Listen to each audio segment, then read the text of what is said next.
Il lui répond en français pourquoi? C'est-à-dire, tu ne peux pas imposer ton arbitraire comme ça. Il y a des lois, il y a des procédures.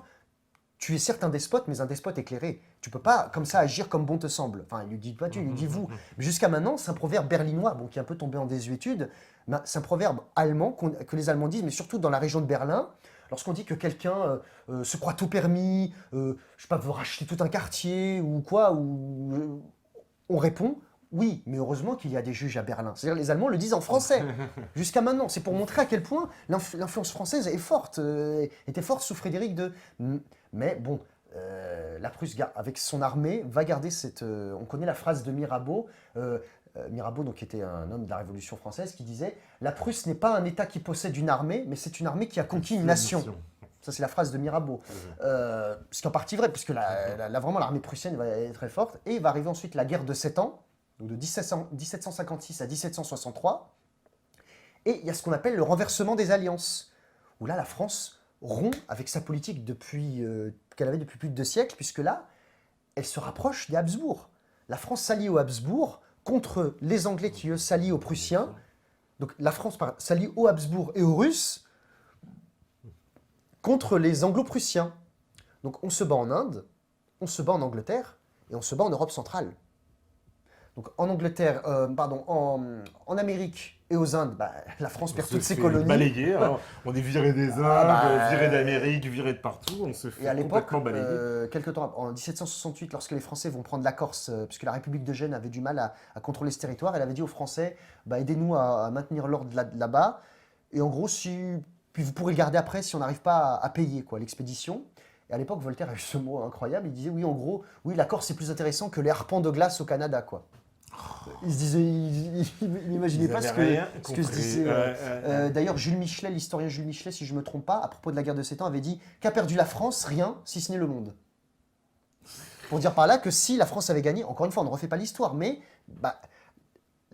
t'imagines un continent, t'imagines si les États-Unis étaient françaises. Ouais, c'est complètement... Et avant la guerre de 7 ans, la partie française de l'Amérique était beaucoup plus grande que la partie anglophone. Et ça aussi, la plupart des tribus amérindiennes avaient choisi quel camp? La France. Avaient choisi le camp des Français. Avaient choisi le camp des Français. Il y avait des officiers indiens dans les... les Anglais, comment ils parlent de cette... Ils disent pas... ils disent la guerre de 7 ans pour l'Europe, mais pour l'Amérique, ils disent les guerres franco-indiennes. Franco-indiennes, oui. French Indian Wars, c'est ce que les Anglais disent. Il y a un film, je vous renvoie au film Le Dernier des Mohicans, qui est un film de 1990 qui parle de cet épisode. Mais revenons à Frédéric II. Lui, il envahit la Silésie. Et les Russes, c'est un ennemi redoutable. Frédéric II, là, il va frôler la mort. Puisque Berlin va être prise, va être occupée. Au début, il gagne quelques victoires, mais après, les Autrichiens et les Français vont... puisque la France envoie des hommes partout pour aider ses alliés. Parce que la France, sur la Terre, sur l'Europe continentale, la France continue quand même d'avoir son mot à dire, pas de faire la pluie et le beau temps, mais presque. Donc la France envoie des troupes pour aider les Autrichiens et mettre au pas ce Frédéric II qu'on estime qui nous a un peu trahis précédemment lors de la guerre de succession d'Autriche, puisque Frédéric II ne va jamais envoyer de troupes pour aider les Français lors de la guerre à Fontenoy, par exemple. C'est toujours la France qui va aider. Donc là, elle cède. Alors le renversement d'alliance, le rapprochement avec les Habsbourg. Là, Frédéric II, 1000 fois, il va passer près de la défaite, mais le tsar, la tsarine le tsar va mourir, et c'est une tsarine allemande, Catherine II, qui va régner, qui est une princesse allemande. Et là, la paix va se faire avec la Prusse, et la Prusse va se retourner et repousser les Autrichiens. Et comme les Français perdent toutes leurs colonies aussi, les Français arrêtent les combats. Et donc Frédéric II consolide son pouvoir et devient vraiment un État avec qui il faudra compter désormais. Ouais, tu vois, 1701, le 18 janvier 1701, le prince électeur qui devient roi en Prusse, puis le roi sergent, son fils, qui devient roi de Prusse, qui prépare un instrument militaire, au début quelques milliers de soldats, mais qui va devenir vraiment une armée moderne et bien équipée, et surtout très disciplinée. Le fameux drill à la prussienne, toujours la discipline allemande. Et puis ce petit détail, tout à l'heure tu parlais du fameux bleu prusse. Oui. Je sais que Catherine, quand elle revient justement, puisqu'elle se fait aider de son amant pour prendre le pouvoir, qui a tué son mari. Elle tue son mari en plus. Son mari, et en fait son mari qui était germanophile, donc lui avait justement introduit le bleu pour la garde russe, que détestait justement pour se rapprocher des Prussiens, et elle réintroduit le vert qui est la couleur des Russes. Et Frédéric II a eu cette phrase... J'en parle dans mon livre, à un moment de Frédéric II, à la bataille de Zorndorf en... Attends, tu permets juste pour... Bien sûr. Juste pour voir la date exacte, parce que j'ai un trou. C'est le soir, on est fatigué, on est désolé. Dans 5 minutes, c'est la pause. C'est Il la n'y aura, pause. il y aura Je vais qu'une pause, d'ailleurs, finir- je le précise. je vais il y aura finir juste qu'une avec pause celle-là, Parce que si- Alice doit partir après, donc... Voilà, donc c'est la bataille de Zorndorf le 25 août 1758. En gros, c'était une bataille contre les Russes que Frédéric II va remporter, mais une victoire à la Pyrrhus, quoi. Pyrrhus, Ouais, c'était un souverain grec, un roi qui va remporter une victoire à l'arraché contre les Romains, mais il aura beaucoup plus de morts. En gros, c'est une victoire qui sert à rien. Voilà. Donc, c'est pour ça qu'on parle de victoire à la Pyrrhus. Oui. Donc cette bataille de Zorndorf du 25 août 1758 est une victoire à la Pyrrhus. Et Frédéric II aura cette phrase sublime: Es ist einfacher, den Russen zu töten, gegen sie zu gewinnen. En français, il est plus simple de tuer des Russes que de gagner contre eux. C'est-à-dire que tu auras beau tuer des milliers de Russes, ça ne veut pas dire que tu as Ça gagné. veut pas dire que t'as gagné. Voilà. Donc c'est une phrase, c'est une citation édifiante que Frédéric II de Prusse va avoir à ce moment-là. On m'avait dit des Russes d'ailleurs que c'était les rois de la victoire dans la défaite. C'est vrai que les Russes souvent se font perdre au début, mais l'ours russe. L'ours au début peut avoir l'air comme ça, balourd, faible, mais c'est un animal redoutable. Et combien de souverains se sont cassés les dents sur les Russes à chaque fois. Eh ben, Pourtant, on a l'impression de les gagner à chaque fois, de gagner, puis à la fin, on se les met. Les Turcs, à un moment, vont se casser dans tout le XVIIIe siècle contre eux. Charles XII de Suède, la Suède était la puissance dominante en Europe du Nord. Ouais. Charles XII de Suède, qui a été roi à 15 ans, qui au début va infliger des défaites sur défaites à Pierre le Grand, mais il va mourir par le froid. Les Russes reculent toujours. Napoléon, avec son général Caulaincourt, qui va écrire ses mémoires, les fameuses mémoires de Caulaincourt. Pareil, Napoléon a pris Moscou. Il a pris Moscou, hein, bien sûr. Il va jusqu'à Moscou, il arrive, les Russes... Et après Hitler, avec la Grande Guerre patriotique, mais des fois c'est un peu méprisant, je trouve, avec les Russes. On dit que le meilleur général russe, c'est le général Hiver. Il n'y a pas que ça. Certes, ça aide beaucoup, mais voilà, tout ça pour dire que, après Frédéric II, la guerre de 7 ans se finit en 1763.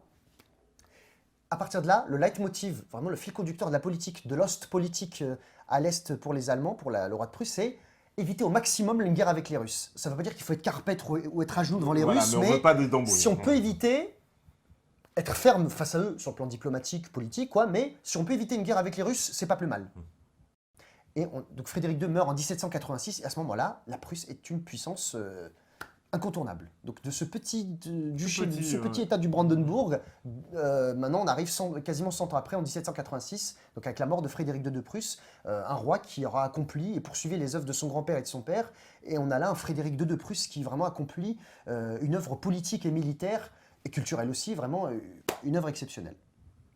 Eh bien écoute, on va faire la petite pause vite fait, il n'y aura qu'une pause, alors... Profitez-en. Et puis on revient juste après, comme on dit tout à l'heure en allemand. J'ai oublié comment on dit tout à l'heure. Bis zurück. Voilà, bis zurück. On va arriver bis zurück, à tout de suite. Ça se trouve, c'est pas ça, mais excusez-moi, j'ai des trous.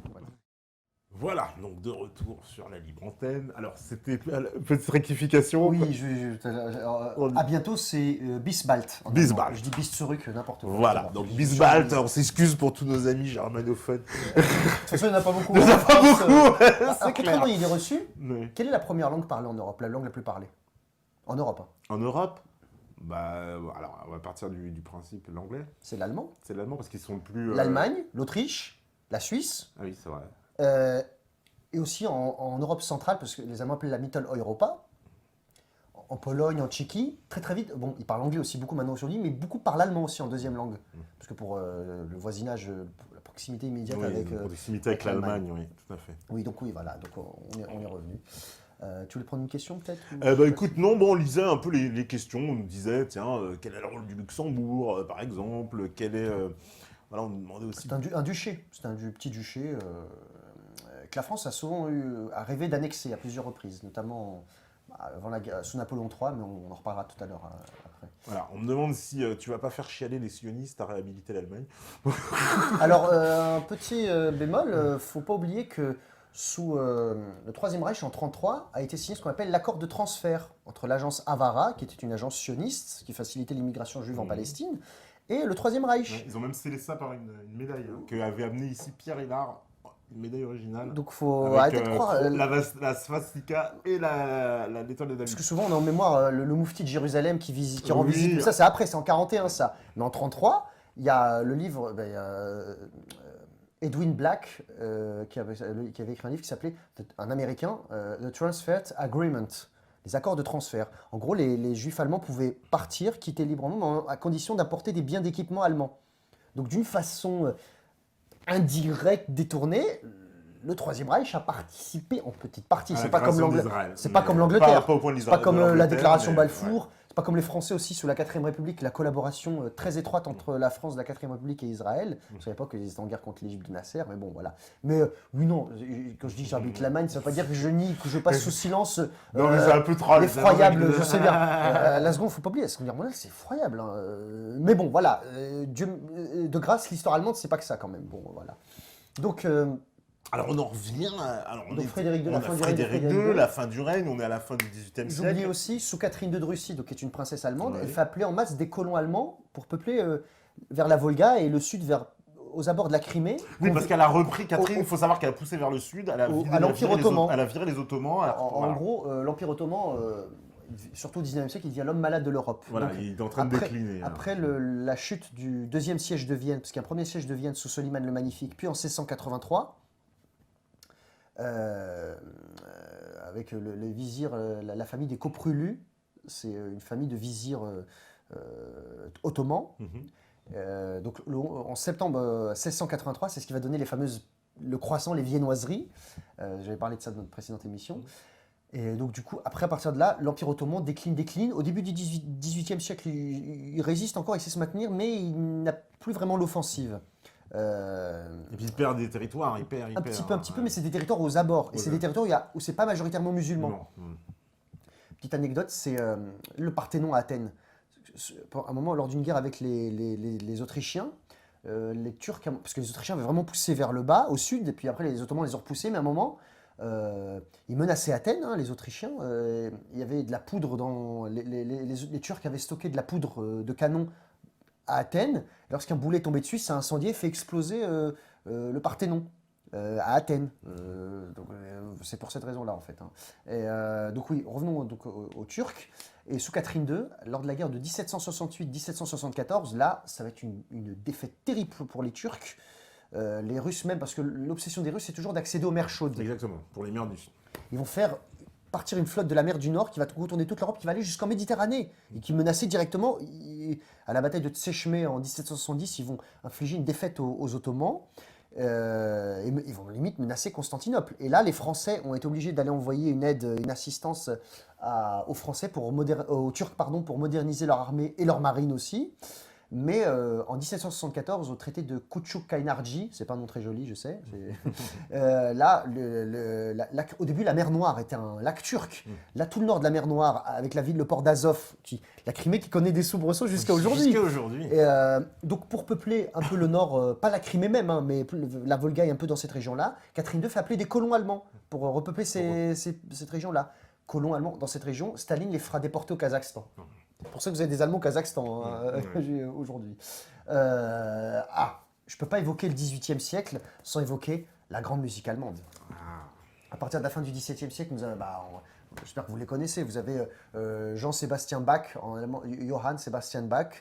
Puis après, je parle Autriche et Allemagne parce que les Allemands, parce que les Autrichiens parlent allemand. Ce qu'on surnomme Das Wunderkind, l'enfant prodige. Mozart. Wolfgang Amadeus Mozart. Puis ensuite, à partir du début du 19e siècle, fin du 18e, Joseph Haydn, qui va composer la musique de l'hymne national allemand, inspiré d'une mélodie croate, mais qui va travailler, peaufiner et perfectionner, si on peut dire. Beethoven, alors, qui était sourd en plus. Alors, qui était sourd et qui était noir. J'ai vu ça. Alors, j'ai lu un article là-dessus sur un site qui s'appelle Afro News. Il paraît qu'on l'appelait son surnom en allemand, c'était Brown, je sais pas quoi.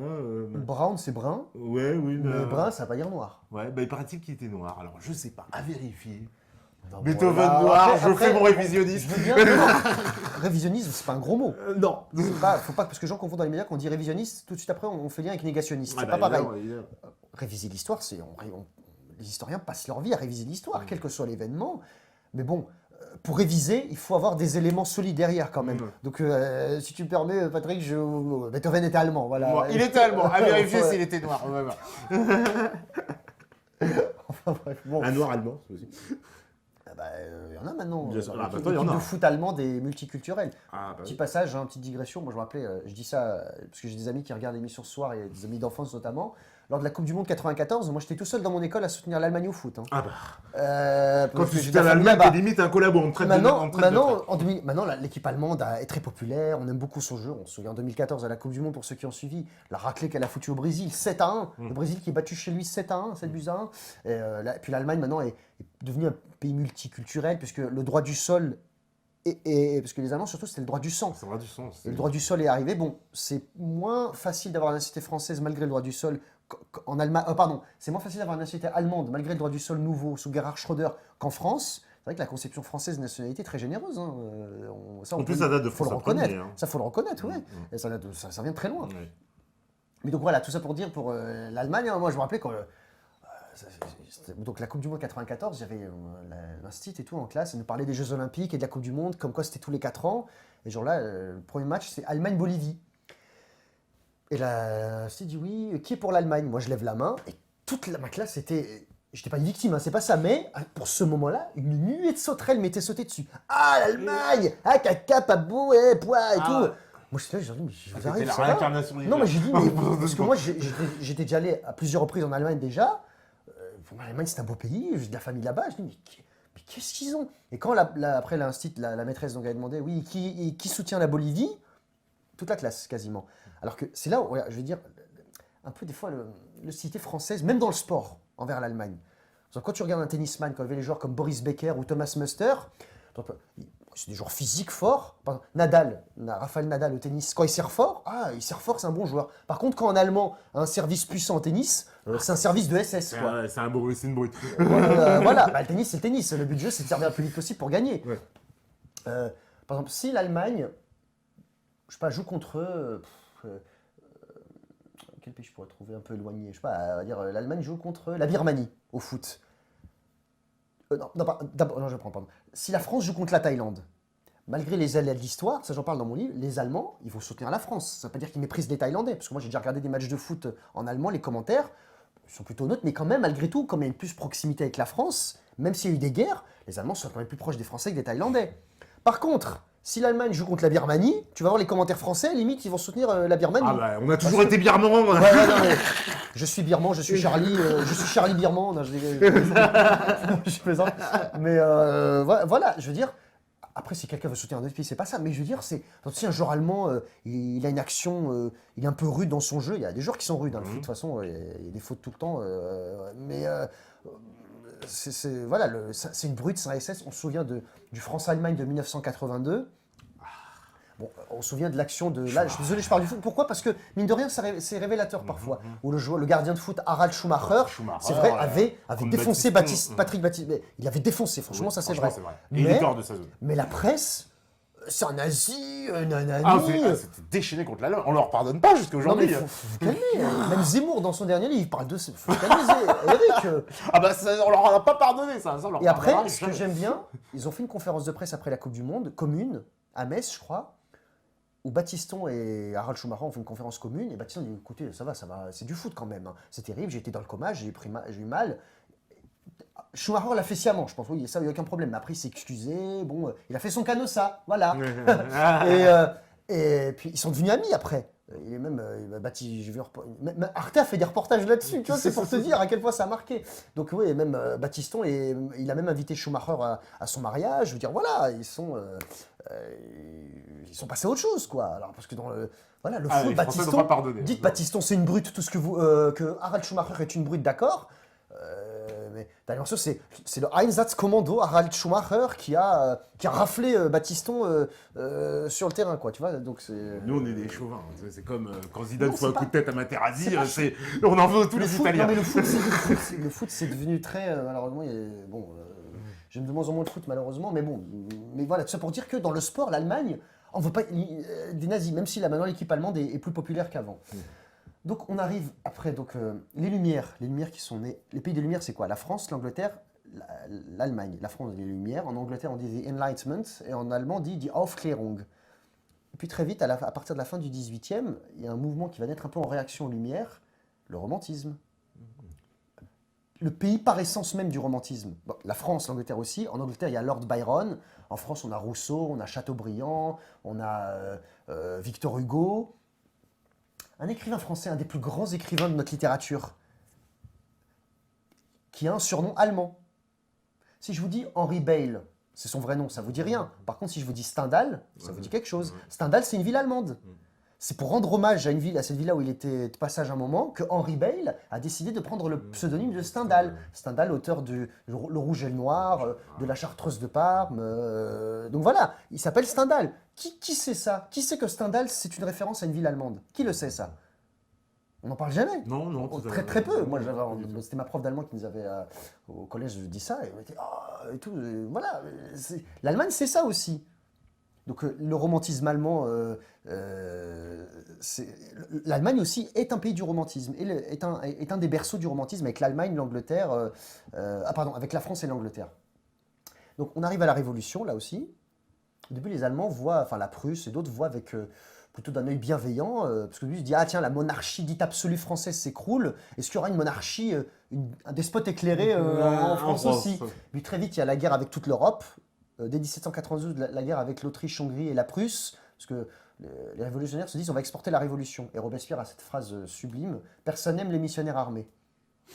T'exportes pas la démocratie avec les bombes, les abords. À l'époque, c'est. Mais voilà, tu vas pas dire à quelqu'un oui, je vais te libérer, mais je t'envahis. Donc voilà. Après, il y a donc le Premier Empire, la France consolide et arrive à écarter le danger mortel, parce qu'en 1792, la France était en danger vraiment de mort. Là aussi, toute l'Europe était coalisée contre la France. Oui. Sur les mers, toujours le rival implacable, l'Angleterre. Mais par contre, qui ne veut rien céder sur terre, c'est les Habsbourg. Après, finalement, il y a la paix. Et puis très vite, la Prusse, là, on arrive donc... la Prusse, au début, elle signe une paix séparée, elle aussi. Puis très vite, on va arriver donc à 1804, Napoléon est couronné empereur. 1805, la bataille d'Austerlitz, où il bat les Autrichiens et les Russes. C'est un chef-d'œuvre militaire, ça aussi.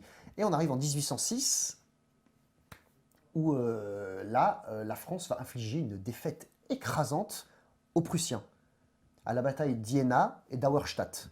C'est vraiment, la Prusse est écrasée. Napoléon entre dans Berlin. Le roi de Prusse, c'est la reine Louise, qui est une princesse, reine allemande très appréciée des Allemands parce qu'elle va susciter, animer le patriotisme prussien-allemand contre les Français. Là, à partir de là, vraiment, jusqu'à présent, depuis 1748, la langue française domine en Europe. Les Allemands, les élites allemandes ont un regard bienveillant, admiratif. Je n'ai parlé avec Frédéric II, envers la France, la culture française. Là, vraiment, le nationalisme allemand va être réveillé par l'occupation française en 1806, jusqu'en 1813. Donc, oui, petite anecdote aussi. Qu'est-ce qu'il y a l'Institut de l'Alliance française. C'est l'institut qui promeut dans le monde la culture française et la langue française. Vous avez l'équivalent allemand qui est l'Institut Goethe. Goethe Institut. Goethe par rapport à l'écrivain Goethe, Johann Wolfgang Goethe. Et donc l'Institut Goethe, à Paris, il a son siège où? J'ai parlé de la bataille d'Auerstadt et bataille d'Iéna. Il est situé avenue d'Iéna au métro Iéna. Pourquoi je parle de ça? Parce que je me rappelais quand j'étais enfant, il y avait le mari de ma tante c'est allemand en fait. Donc c'est mon oncle par alliance, mais lui il est allemand vraiment. Et je me rappelle, il était venu à Paris, j'étais petit, il disait oui, je peux demander à mon père, ouais, c'est où le Goethe Institute? Et mon père dit, bah, tiens, je vais me renseigner, je sais pas où c'est. Puis il regarde dans l'annuaire et tout, il dit, c'est avenue d'Iéna au métro Iéna. Et mon oncle, il saute, il fait, bah, attendez, c'est quoi ce. Bon, c'est un petit clin d'œil, c'est taquin, quoi, on va dire, voilà, c'est comme. Parce que comme les Anglais à Londres, il y a la gare de Waterloo. Évidemment, et qu'on a fait ce qu'on a, la SNCF n'était pas d'accord, ça a fait au début, l'Eurostar allait à la gare de Waterloo, et on a dit Saint-Pancras. Maintenant, c'est Saint-Pancras. Et à cause de cette histoire qu'on a dit, on en a marre d'arriver à Waterloo. Bah oui, les Anglais, ils ratent jamais une occasion de taquiner les Français, quoi. D'ailleurs, j'ai vu qu'on avait fêté Waterloo et la France, on n'est pas content. Non, en 2005, on avait fêté Trafalgar. Oui, Trafalgar, mais là, ils vont fêter Waterloo cette année. Une petite commémoration, faire des reconstitutions historiques, quoi. Ça, c'est toujours, je pense, c'est bien de le faire. Par contre, je me rappelais, c'est vrai que Trafalgar, c'était vraiment. La France avait envoyé un navire, enfin, je sais plus, juste un peu. C'est quand même une défaite, quoi. C'est pas, ça se fait pas. Par exemple, les Allemands, il y a pas de, le 11 novembre, c'est pas férié, le 8 mai non plus. Parce que c'est des défaites pour eux, même s'ils ne les fêtent pas, ni le 11 novembre, ni le 8 mai, quoi. Ouais. Donc on revient donc à 1806. Donc ensuite, à partir de 1812, après la campagne de Russie, où où Napoléon donc, est obligé de... La Bérésina, après le passage de la Bérésina, qui est passé dans le langage courant. Quand quelqu'un subit une défaite totale, on dit que c'est la Bérésina. C'est la Bérésina. Donc en 1813 a lieu à ce qu'on appelle à Leipzig, donc une ville allemande, la bataille des nations. Cette bataille est surnommée la bataille des nations, où à partir de 1813, vraiment les Allemands, le royaume de Prusse est reconquis, et les Français sont chassés, reflués, et à partir de 1814, retrouvent leurs frontières d'avant la guerre. Donc toute l'œuvre napoléonienne impériale s'effondre, parce que Napoléon avait annexé la Rhénanie, avait annexé la Belgique, les Pays-Bas, le nord de l'Italie, l'Espagne, il avait mis son frère en Italie, enfin, parce que le rêve de la France, c'est les frontières naturelles. Donc les Pyrénées au sud, les Alpes, les Pyrénées au sud-ouest, les Alpes au sud-est, la Manche, bon, avec l'Angleterre, c'est la mer, et c'est le Rhin. Le rêve de la France, c'est toujours d'annexer le Rhin, la rive gauche du Rhin. Voilà. Et les Allemands, ça, à partir de là, ils se sont dit non, vous ne passerez plus, quoi. No passaran, quoi, si je peux. Enfin, c'est pas no passaran, mais. Donc 1813, avec le fameux général Blücher, qui était un général en chef, qui était le grand général des armées prussiennes. Oui. Donc la Prusse est présente à Waterloo. Ensuite, en 1815, donc après, Napoléon revient, il y a les 100 jours, et puis après, il exile d'abord à l'île d'Elbe, puis l'île de Sainte-Hélène. Et il y a ce qu'on appelle le congrès de Vienne, de 1814-1815. Le congrès de Vienne, qui est un congrès qui réunit les grandes puissances victorieuses sur la France, où il faut maintenir l'ordre, l'équilibre européen, et empêcher que la France ne devienne trop remuante. Par contre, juste une petite remarque, c'est que souvent les autres pays ont quand même reconnu à la France un statut quand même. C'est-à-dire que même si la France est vaincue... il est tombé. Voilà. Je vais essayer de moins bouger alors. Voilà. Bon. C'est bon? La régie? Ouais, nickel, merci. Oui, donc même la France, même si elle est vaincue, les autres puissances lui reconnaissent un certain statut, une certaine prééminence, on va dire, puisqu'elle revient à ses frontières de la guerre. Ils n'enlèvent pas la France des territoires qui étaient français avant le début des hostilités. Parce que dans l'historiographie allemande, les Allemands se disent, les historiens allemands disent que si les Allemands avaient voulu reprendre l'Alsace, c'était en 1815 qu'ils auraient dû le faire, parce qu'à ce moment-là, ils pouvaient le faire. Après, c'est trop tard. La France aurait voulu se venger, parce qu'en 1815, la France est complètement à genoux, exsangue. La Prusse, l'Autriche, la Russie et l'Angleterre sont coalisés contre la France. Donc, la France n'aurait pas pu s'opposer, quoi. Donc, bon, on ne refait pas l'histoire encore une fois, mais dans l'historiographie allemande, on apprend que si les Allemands avaient voulu récupérer l'Alsace, qui est devenue vraiment complètement française sous Louis XIV. J'en avais parlé dans notre précédente émission. Lorsque les Habsbourg s'occupent de repousser les Turcs à Vienne, lui, en 1682, il prend Strasbourg, qui est le joyau de l'Alsace, qui est une ville magnifique. Vous connaissez la cathédrale de Strasbourg, qui est vraiment une splendeur et un des plus beaux monuments de France. Donc, en 1815, donc, équilibre, il faut maintenir à tout prix l'équilibre en Europe. Mais la France veut reprendre un peu une certaine politique d'indépendance. Elle fait une expédition en Espagne. Il y a l'expédition d'Alger en 1830. Que l'Angleterre ne voit pas d'un très bon œil. Elle se dit, bon, oui, on n'aime pas trop que la France refasse un peu des siennes en Europe. Décidément, cette France est un peu trop remuante. Mais c'est normal, d'un point de vue français, on ne se laisse pas faire. On ne va pas demander son avis à l'Angleterre. Ah oui, aussi pourquoi, au tout début en 1830? Parce que Charles X, c'est Charles X qui fait l'expédition d'Alger. Alger prise le 5 juillet, mais le temps que la nouvelle parvienne, c'est trop tard. Il y a déjà les trois glorieuses des 27, 28 et 29 juillet 1830. Donc cette expédition n'aura servi à rien. Et au début, la monarchie de juillet, avec Louis-Philippe, ils se disent, bon, qu'est-ce qu'on fait avec Alger? On se dit, on n'a pas trop envie, c'est le roi précédent, pourquoi y rester? Mais si on quitte Alger, ça veut dire qu'on obéit aux Anglais. Donc finalement, on reste. Donc c'est ça qui va motiver dans un premier temps les Français à consolider leur possession au centre du Maghreb, quoi. Pour essayer de reprendre pied en Méditerranée, quoi, puisque les Anglais sont déjà sur Gibraltar, sont déjà sur Malte, donc il s'agit aussi de faire concurrence et montrer aux Anglais qu'on est là présent, parce que les Français avaient été chassés d'Égypte. Il faut rappeler que l'expédition d'Alger était préparée par un espion, Bertin, un espion de Napoléon, de 1808. Donc c'était vieux tout ça. Donc ensuite, on se souvient de l'expédition d'Égypte de Napoléon, va apparaître un personnage qui va avoir une destinée exceptionnelle, un général d'origine albanaise, qui s'appelle Mehemet Ali. Mohamed Ali, donc en arabe, mais Mehemet Ali, qui va être vice-roi d'Égypte, qui va, qui au début donc, reconnaît l'autorité, c'est le gouverneur d'Égypte, mais petit à petit, il va de plus en plus prendre de poids et d'indépendance. Il va réprimer la révolte du premier État saoud wahhabite en 1802, en Arabie. Petit à petit, il va vraiment prendre son indépendance, il va infliger des défaites aux Turcs, et il est allié de la France. C'est lui qui va offrir la fameuse obélisque, on en a parlé. Il envoie des savants pour aller étudier en France. Vraiment, il veut faire un partenariat avec la France. Donc c'est un allié de la France. Mais l'Angleterre ne voit pas d'un bon œil ce Mehmet Ali remuant. Donc l'Angleterre la Prusse, l'Autriche et la Russie vont s'entendre, donc c'est en 1840, là, vont s'entendre dans le dos de la France, sans avertir la France, et forcer Mehmet Ali, parce qu'il avait même pénétré en Palestine, en Syrie, et il commençait à menacer, aller vers le sud de la Turquie, pourquoi pas même à Constantinople, et devenir nouvel empereur. Donc ils vont le forcer à reculer, à renoncer à ses conquêtes, et à le forcer à rester en Égypte, à rester vice-roi d'Égypte seulement. La France, pour elle, pour la diplomatie française, c'est une gifle, un camouflet monumental. L'opinion nationaliste française explose. Le fameux on est sous Guizot, c'est Guizot qui est Premier ministre. Thiers est ministre des Affaires étrangères et il dit c'est un scandale, c'est pas possible. Et il se dit, les Français menacent, enfin une partie de l'opinion française menace d'aller vers le Rhin.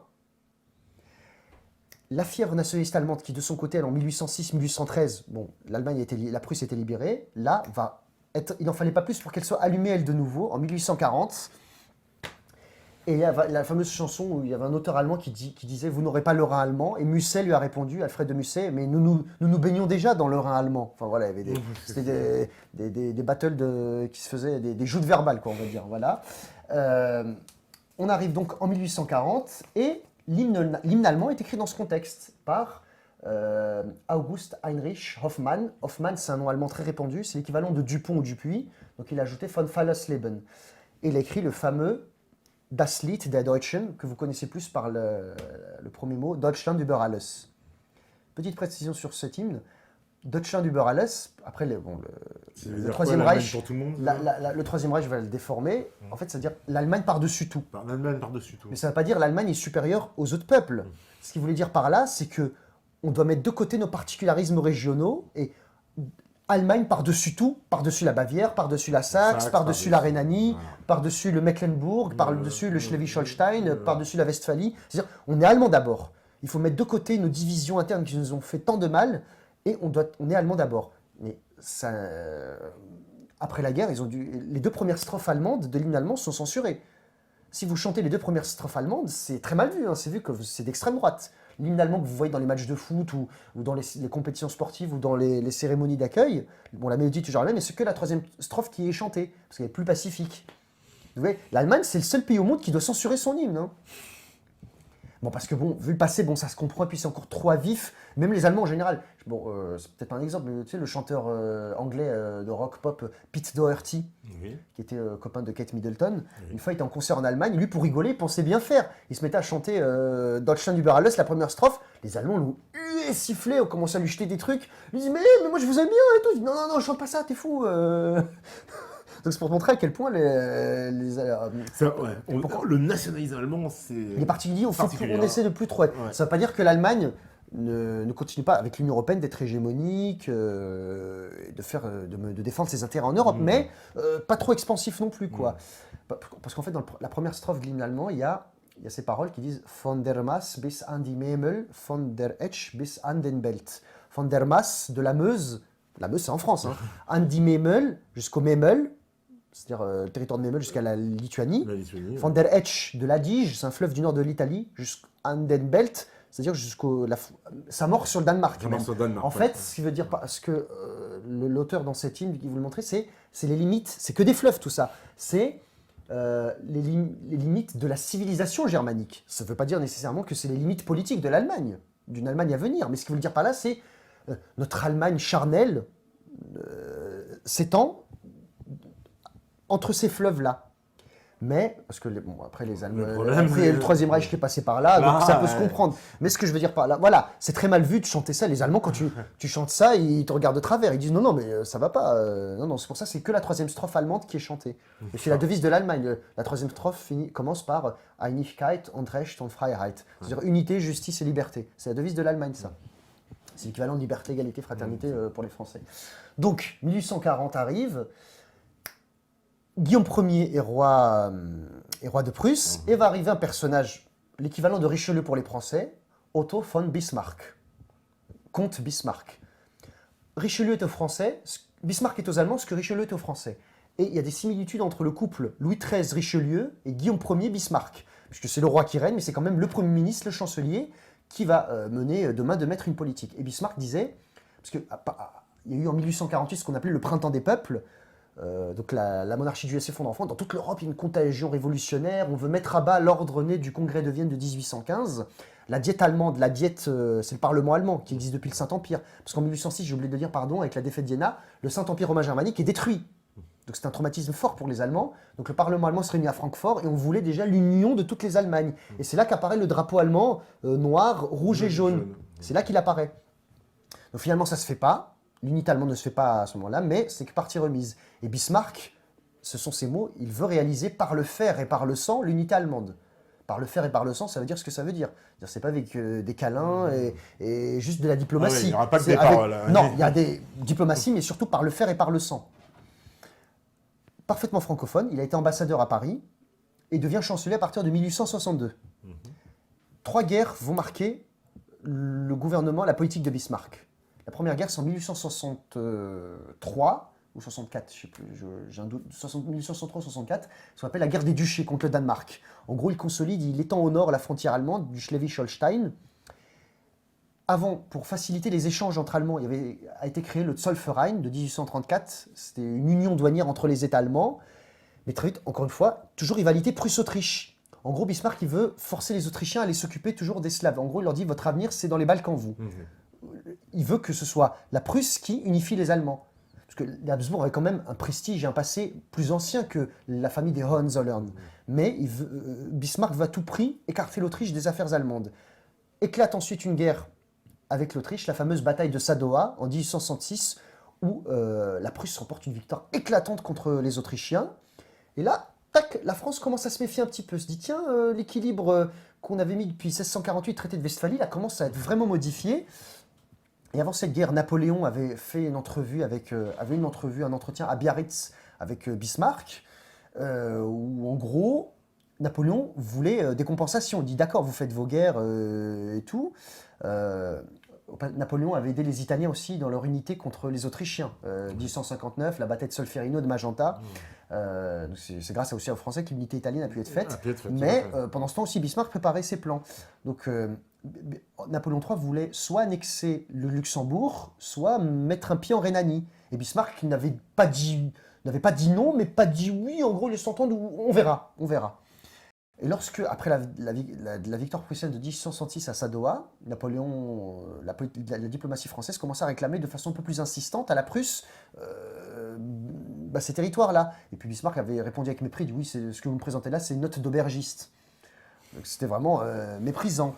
Mais Bismarck disait, si je veux vraiment sceller l'unité allemande, il faut remporter une victoire contre notre adversaire de toujours, la France. Par contre, il ne faut pas paraître comme agresseur. Parce que beaucoup de rois allemands, de souverains allemands, notamment le roi Louis II de Bavière qui était très francophile, Louis II de Bavière qui est connu pour ses fameux châteaux de Bavière, notamment le château de Neuschwanstein, qui a inspiré Walt Disney pour le symbole, le logo de Disneyland. Le logo de Disneyland, tout à fait. Au passage, pour rappeler au 19e siècle que 2 frères, les frères Grimm, Jacob et Wilhelm Grimm, vont rassembler les fameux contes des frères Grimm. Blanche-Neige et les 7 nains, Hansel et Gretel, qu'est-ce que je pourrais dire, Cendrillon, tous ces contes-là, c'est des contes allemands. Ça, on l'oublie. Bon, ça a été popularisé par Disney, mais La Belle au bois dormant, tout ça, c'est des contes allemands. Donc, je reviens à Bismarck.